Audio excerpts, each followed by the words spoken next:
Alô você, o nosso vídeo já vai começar. Então, antes de começar, por favor, inscreva-se no nosso canal, curta e também ative o sininho para receber as novidades, tá bom? Convido você a abrir lá em Josué, capítulo 6. Josué, capítulo 6. Eu quero meditar com vocês hoje acerca do segredo das grandes vitórias. Aí você que veio da igreja neopentecostal, você diz, hoje é a noite da vitória, né? Hoje eu vou tomar posse da vitória. Hoje eu vou sair daqui com a chave da casa própria.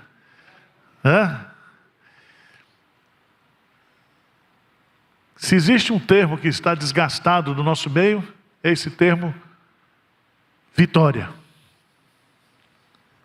Ele é usado assim de uma forma não muito reflexiva, né? E eu quero convidá-lo a meditar sobre esse assunto nesta noite, à luz de um milagre que Deus fez, que foi o milagre da queda dos muros da cidade de Jericó, a cidade fortaleza. A primeira vitória de Israel sob o comando de Josué foi uma grande vitória. E na narrativa desse texto nós podemos aprender algumas verdades preciosíssimas sobre esse assunto. Eu às vezes ficava muito triste porque eu via o pessoal contando uns milagres que não acontecia comigo. E eu ficava meio abatido. Tinha lá no seminário uns irmãos mais crentes, né? Eles oravam, estavam sem dinheiro, e vinha um anjo e enviava um envelope debaixo da porta com dinheiro. Né? Eu estava na mesma situação, eu orava e arrumava um serviço. Aparecia alguém me oferecendo um trabalho. Sempre foi na dureza. E aí é uma questão de perspectiva. Vamos ler lá, Josué capítulo 6. Diz assim, ora, Jericó estava rigorosamente fechada por causa dos filhos de Israel. Ninguém saía nem entrava. Então disse o Senhor a Josué, olha, entreguei na tua mão Jericó, o seu rei e os seus valentes. Vós, pois, todos os homens de guerra, rodeareis a cidade, cercando-a. Uma vez assim fareis por 6 dias. 7 sacerdotes levarão 7 trombetas de chifre de carneiro adiante da arca. No 7º dia, rodeareis a cidade 7 vezes, e os sacerdotes tocarão as trombetas. E será que tocando-se longamente a trombeta de chifre de carneiro, ouvindo vós o sonido dela, todo o povo gritará com grande grita. O muro da cidade cairá abaixo, e o povo subirá nele, cada qual em frente de si. Então Josué, filho de Nun, chamou os sacerdotes e disse-lhes, levai a arca da aliança, e 7 sacerdotes levem 7 trombetas de chifre de carneiro adiante da arca do Senhor. E disse ao povo, passai e rodeai a cidade. Quem estiver armado, passe adiante da arca do Senhor. Assim foi que, como Josué dissera ao povo, os 7 sacerdotes com as 7 trombetas de chifre de carneiro diante do Senhor passaram e tocaram as trombetas, e a arca da aliança do Senhor o seguia. Os homens armados iam adiante dos sacerdotes que tocavam as trombetas. A retaguarda seguia após a arca e as trombetas soavam continuamente. Porém ao povo ordenaram a Josué dizendo, não gritareis, nem fareis ouvir a vossa voz, nem sairá palavra alguma da vossa boca, até ao dia em que eu vos diga, gritai, então gritareis. Assim a arca do Senhor rodeou a cidade, contornando-a uma vez, entraram no arraial e ali pernoitaram. Levantando-se Josué de madrugada, os sacerdotes levaram de novo a arca do Senhor. Os 7 sacerdotes que levavam as 7 trombetas de chifre de carneiro diante da arca do Senhor iam tocando continuamente. Os homens armados iam adiante deles e a retaguarda seguia após a arca do Senhor, enquanto as trombetas soavam continuamente. No segundo dia, rodearam outra vez a cidade e tornaram para o arraial, assim fizeram por 6 dias. No 7º dia, madrugaram ao subir da alva e da mesma sorte rodearam a cidade 7 vezes. Somente naquele dia rodearam a cidade 7 vezes. E sucedeu que na 7ª vez, quando os sacerdotes tocavam as trombetas, disse Josué ao povo: gritai, porque o Senhor vos entregou a cidade. Porém a cidade será condenada, ela e tudo quanto nela houver. Somente viverá Raabe, a prostituta, e todos os que estiverem com ela em casa, porquanto escondeu os mensageiros que enviamos. Então somente guardai-vos das coisas condenadas, para que, tendo-as vós condenado, não as tomeis. E assim torneis maldito o arraial de Israel e os confundais. Porém toda prata e ouro, e utensílio de bronze e de ferro, são consagrados ao Senhor. Irão para o seu tesouro. Gritou, pois, o povo, e os sacerdotes tocaram as trombetas. Tendo ouvido o povo o sonido da trombeta e levantando grande grito, ruíram as muralhas e o povo subiu à cidade, cada qual em frente de si, e a tomaram. Tudo quanto na cidade havia destruíram, totalmente a fio de espada. Tanto homens como mulheres, tanto meninos como ovelhas, também bois, ovelhas e jumentos. Se a gente fosse usar uma homilética mais cômica, a gente poderia dizer que o povo de Israel ganhou no grito. Né? Ganhou no grito. Ganhou porque gritou mais alto. Ganhou porque gritou na hora certa. Mas eu quero chamar a sua preciosa atenção, porque o conceito de ser vitorioso na Bíblia não está relacionado com aquilo que nós fazemos, com a nossa performance espiritual. Então, por exemplo, eu posso pegar esse auditório aqui, se todos vocês são crentes em Cristo Jesus, ninguém aqui é mais vitorioso do que outro. Todos nós somos o quê? Vitoriosos. Amém? Então, ser vitorioso não é uma performance espiritual, não é uma conquista espiritual. Ser vitorioso é estar em Cristo.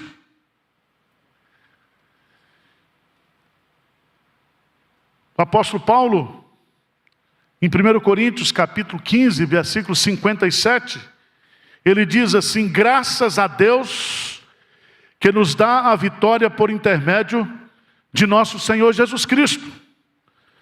Por sermos filhos de Deus, a vitória sempre, ela é nossa. A grande questão na vida cristã é você fazer a opção de viver, ou de ser e de ter uma identidade vitoriosa. Você viver uma vida de derrotas, ou você conquistar, ou você avançar, pelo fato de você ser uma pessoa o quê? Vitoriosa.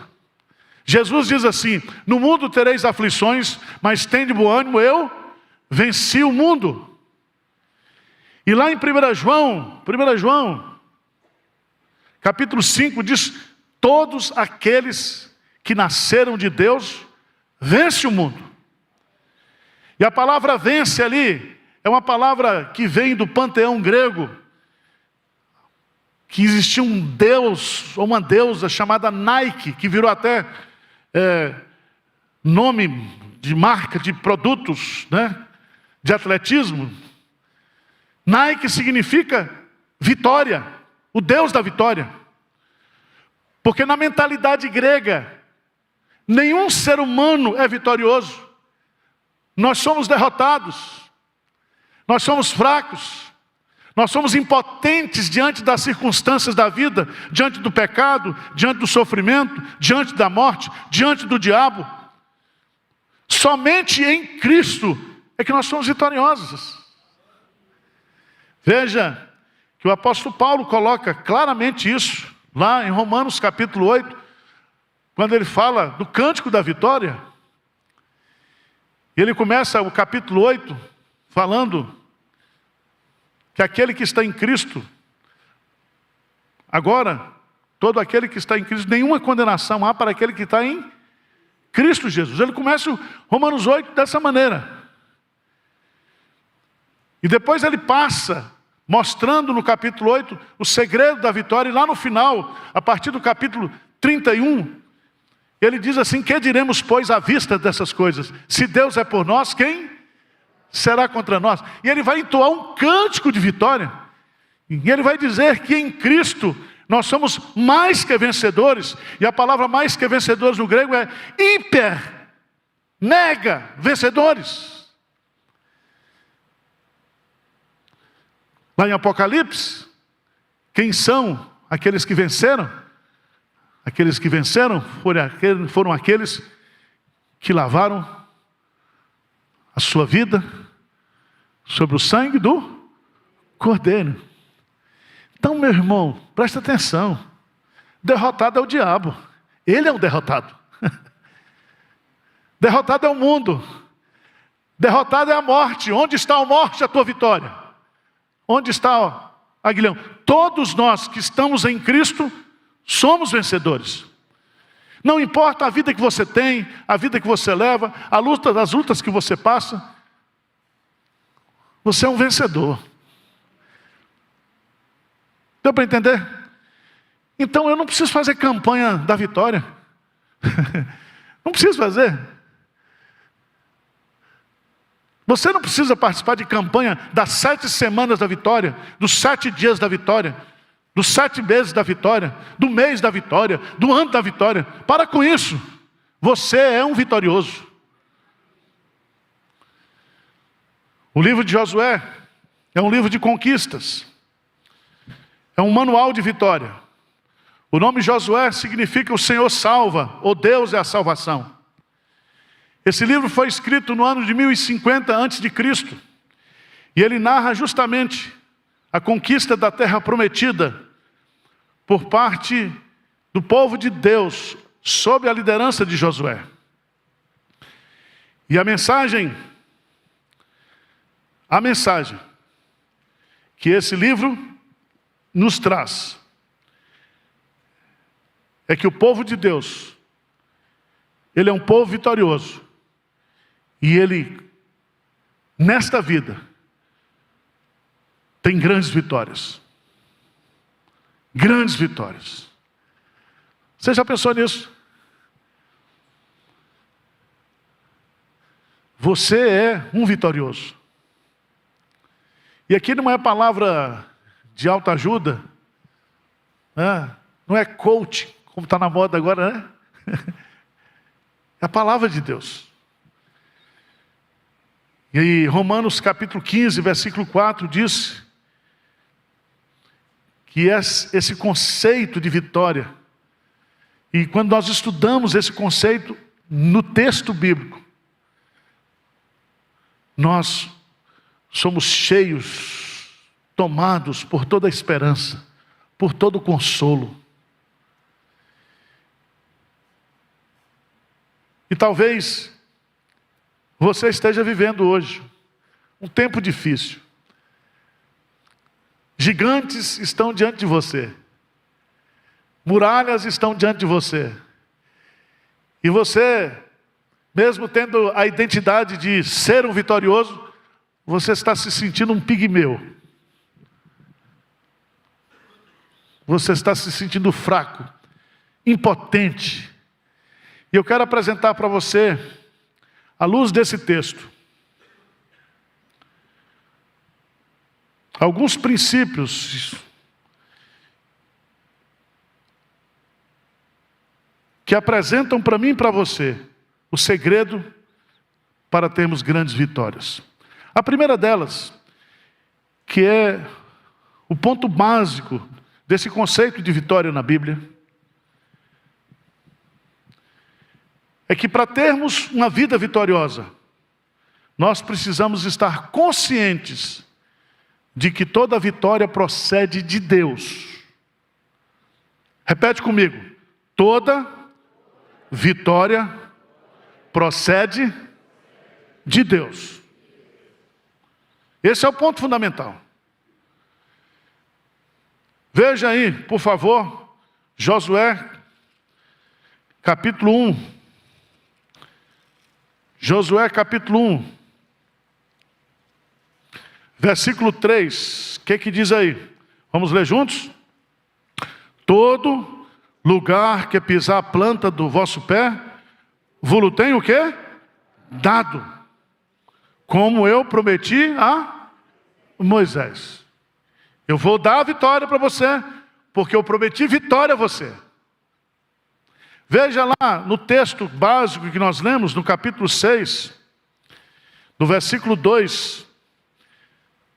Diz assim, no versículo 2, Josué 6, 2. Olha que princípio. Então disse o Senhor a Josué: olha, entreguei na tua mão Jericó, o seu rei e os seus o quê? Valentes. Eu entreguei para você.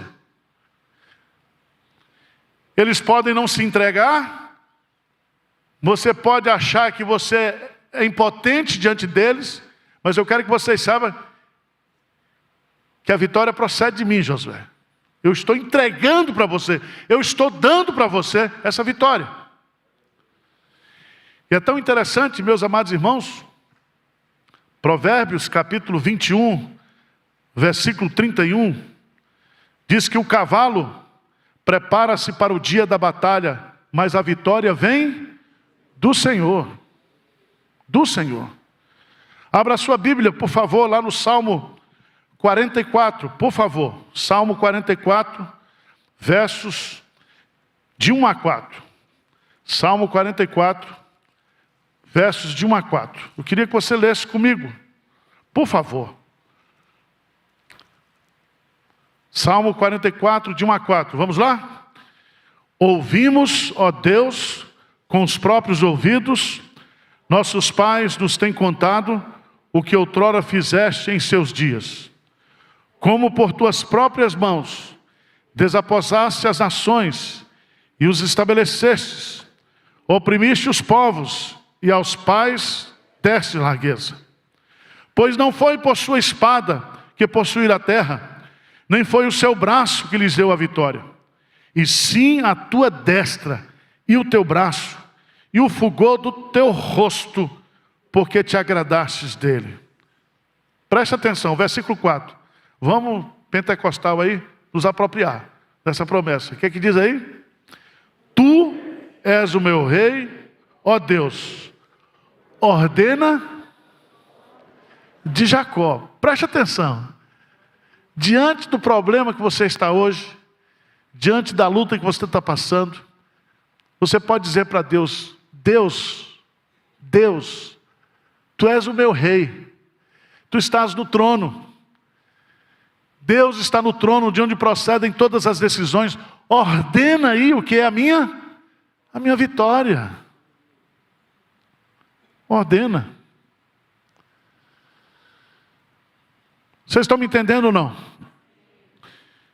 Toda vitória do crente, toda vitória do povo de Deus, toda vitória da igreja, procede de Deus. Ele é o Senhor da vitória. Ele é o doador da vitória. Ele é quem ordena a vitória. Às vezes tem uns crentes que gostam de ordenar, né?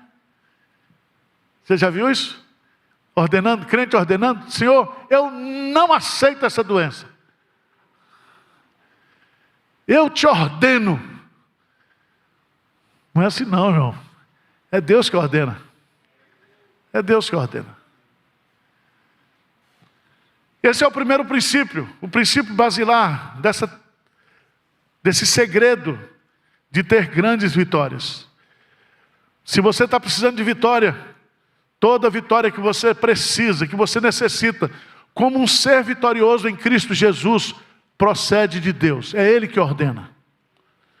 Mas, em segundo lugar, quais são os pré-requisitos para a gente como vitoriosos, nós nos apropriarmos dessas vitórias que procedem de Deus. Porque Jericó, se você observar bem, a vitória sobre Jericó não foi uma vitória dos exércitos de Israel, não foi uma vitória de Josué, foi uma vitória que Deus deu a ele, deu ao seu povo.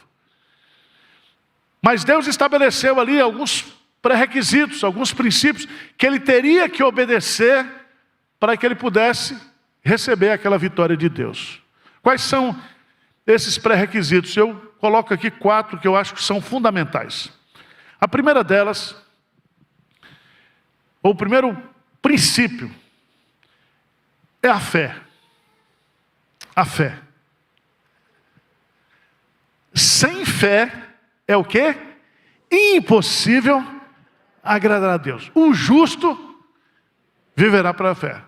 Esta é a vitória que vence o mundo, a nossa fé. A nossa fé. Não é fé na fé, é fé em Deus. Abra sua Bíblia, por favor, lá em Hebreus, capítulo 11, versos 30 e 31, porque o autor aos Hebreus vai nos revelar o segredo da vitória de Josué e de Israel sobre Jericó. Hebreus, capítulo 11, versos 30 e 31. O que diz aí?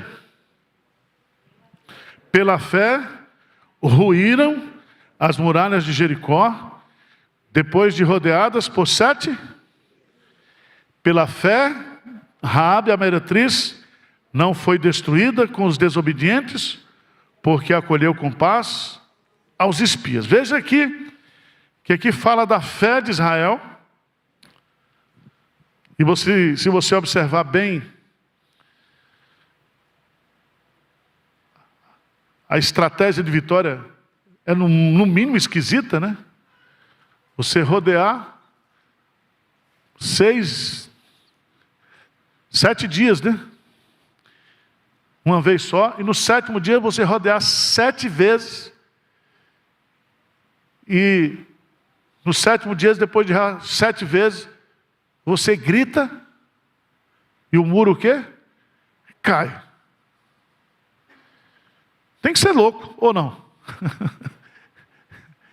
Irmãos, Jericó era uma cidade fortaleza.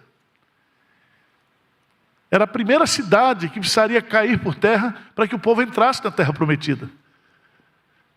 Jericó era conhecida pela sua força, pela sua violência, pela sua braveza. Era uma cidade intransponível, era uma cidade de refúgio.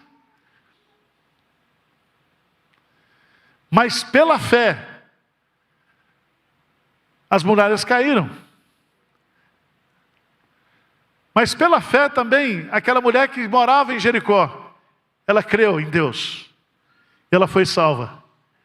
E essa mulher que morava em Jericó, passou a fazer parte da genealogia de Jesus. Pela fé. A fé salva, a fé derruba muralhas, a fé remove montanhas, a fé é a moeda do mundo espiritual. Você não consegue absolutamente nada no mundo espiritual se você não tiver fé. Vocês estão entendendo ou não? Segundo pré-requisito, para nós recebermos a vitória de Deus, eu chamaria de a santificação. A santificação. Se você observar, lá em Josué, volta um pouquinho, Josué capítulo 3, versículo 5. Josué 3, 5. Vamos ler juntos esse versículo? O que diz aí?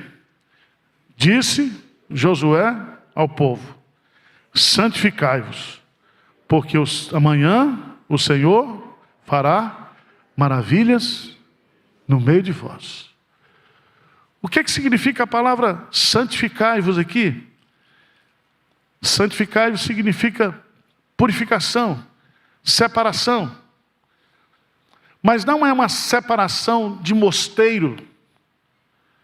É uma separação que implica consagração, dedicação. Você se separa de algo para algo. Você se separa do pecado para Deus. Você se separa de si mesmo e se consagra a Deus. E aqui ele diz: se vocês fizerem isso hoje, amanhã o Senhor fará maravilha no meio de vós. E é tão interessante, meus amados irmãos, que uma das provas da santificação está aí no versículo 6. Então Josué, filho de Nun, chamou os sacerdotes e disse-lhes: levai a arca da aliança. O que simboliza a arca da aliança? Significa justamente a presença de Deus no meio do seu povo. Se a arca da aliança vai na frente, o simbolismo aqui é que Deus está dirigindo o seu povo. Deus está conduzindo o seu povo. Deus não habita no meio do pecado. Para que Deus habite no meio do seu povo, é necessário que haja o quê? Santificação.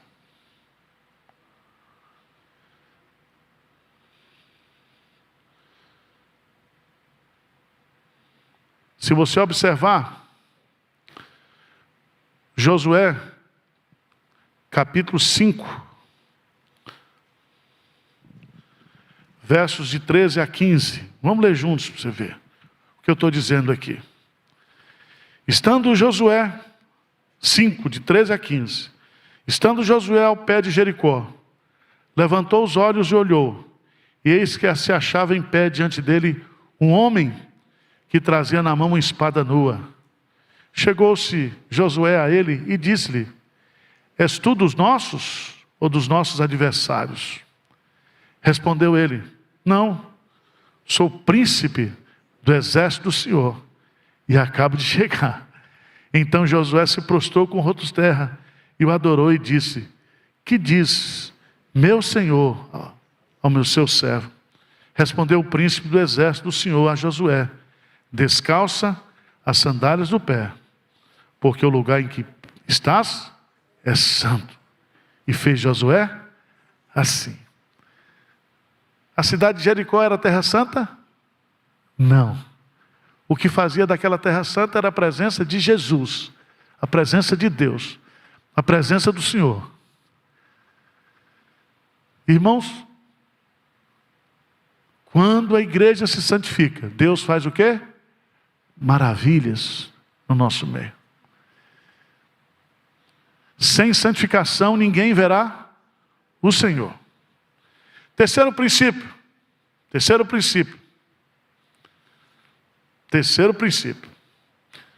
Seguir as estratégias de Deus. Se você observar bem, a obediência é o terceiro pré-requisito para a vitória. Josué, ele obedeceu à risca o que Deus havia dito. Veja no versículo 10, 6:10. Porém ao povo ordenara Josué dizendo: não gritareis, nem fareis ouvir a vossa voz, nem sairá palavra alguma da vossa boca, até ao dia em que eu vos diga: gritai. Então o quê? Gritareis.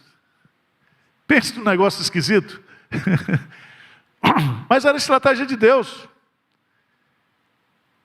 E Josué ordena ao povo, e o povo obedece. Você já notou que tem umas coisas muito esquisitas na Bíblia? Que são paradoxos? Se você quer ser grande, você sirva. Se você quer ser consolado, você o quê? Chore. Você é feliz porque chora. Se você quer ganhar, você tem que perder. Se você quer ser exaltado, você precisa o quê? Se humilhar. Não tem lógica as estratégias de Deus olhando para o mundo. E as estratégias de Deus são diferentes. Por exemplo, você já pensou em Neemias, quando ele foi reconstruir os muros lá de Jerusalém? Ele poderia usar essa estratégia aqui. O que vocês acham? Mas, ao invés de derrubar, levantar. O que você acha? Não seria mais fácil? 120 anos os muros caídos, em ruínas. Mas Deus usou outra estratégia. 42 dias o povo construiu. Cada um construiu um pedaço de muro na frente da sua casa. Ninguém gritou, ninguém rodeou, não tinha arca. Era o quê? Trabalho duro. Era uma espada na mão e uma enxada na outra. Dia e noite, trabalhando arduamente. Não teve milagre. Foi no muque, foi no braço. Deu para entender? Deus, assim como Ele converte cada um de nós aqui de uma forma diferente, as estratégias de Deus também são diferentes. Elas não se repetem. Veja a estratégia que Ele usou com Gideão. Veja a estratégia que Ele usou com Davi e Golias. Deus tem estratégias diferentes, mas nós temos que obedecer o quê? As estratégias de Deus. Em quarto e último lugar.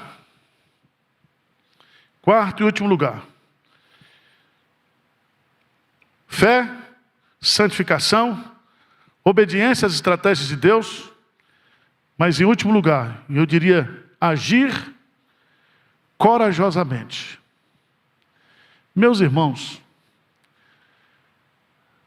quando Josué assumiu no lugar de Moisés, vocês sabem que aquela geração que saiu do Egito, toda havia morrido no deserto. Eles passaram 40 anos rodando no deserto. Eles não tinham armas. Eles não tinham treinamento de exército, nem de guerrilha. Eram jovens, eram inexperientes. Josué já havia lutado, era o mais experiente. E agora comprou um apartamento da Caixa Econômica, numa boca de fumo, e agora tem que tirar um inquilino. Você já pensou nisso? Tem que ter coragem ou não? Tem que ter coragem. O livro de Josué nos ensina que a conquista da terra prometida era um ato de posse. Todas as vitórias do povo de Deus são posses. Porque a vitória Deus concede, mas eu tenho que entrar na vitória. Eu tenho que tomar posse da vitória. E isso exige o quê? Coragem. Josué capítulo 1, versículo 6, veja lá. Deus diz assim: ser forte e corajoso, porque tu farás este povo herdar a terra que sob juramento prometi dar a seus pais. Crer nas promessas de Deus, crer que Deus vai cumprir. É tranquilo, o negócio é na hora de tomar posse. Andar sobre as águas é fácil. Primeiro foi Jesus que mandou. O difícil é dar o primeiro o quê? Passo. Dar o primeiro passo. É tirar o pé do barco. É tirar o pé daquilo que é estável mesmo na tempestade, para pisar em algo que não obedece às leis. Eu quero chamar a sua preciosa atenção para uma história. Todo mundo conhece a história de Victor Frankl. Foi um judeu que viveu no campo nazista. E ele praticamente perdeu tudo que ele possuía.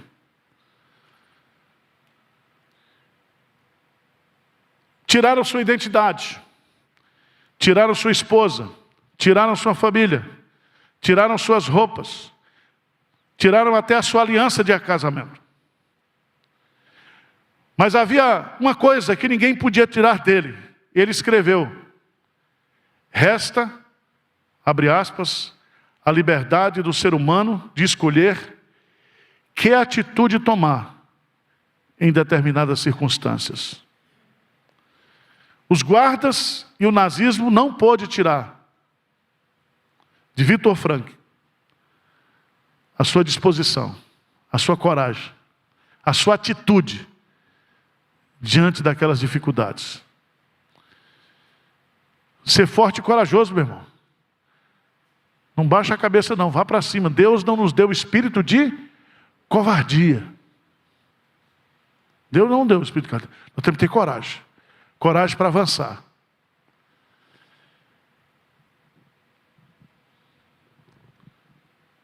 A vitória na Bíblia tem dois lados. Tem um lado divino e o lado humano.